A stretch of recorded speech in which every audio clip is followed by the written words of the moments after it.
Presented by Adi Shakti Films.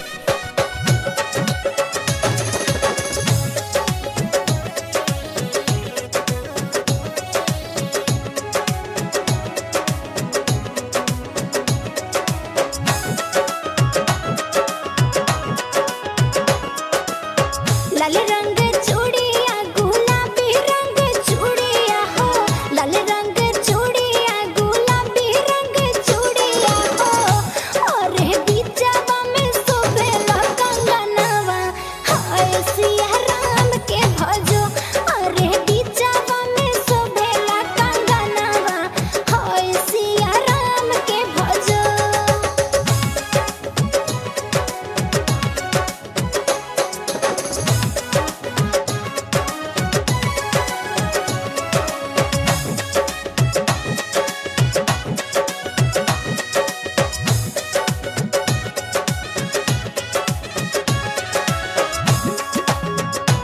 Presented by Adi Shakti Films.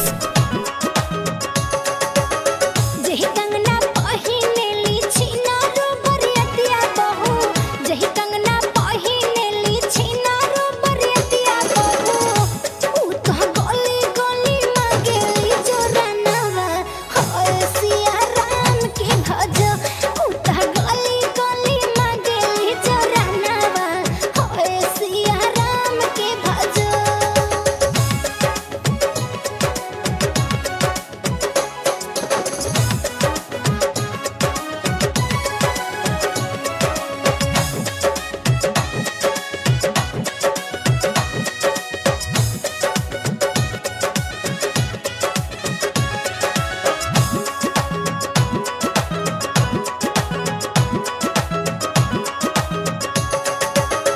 अपना मोहलिया से बोले ले चुनो रसिया, अपना मोहलिया से बोले ले चुनो रसिया, अब हम देबो तोहरा के जोरानवा, हाय सिया राम के भजो, अब हम देबो तोहरा के जोरानवा, हाय सिया राम के भजो।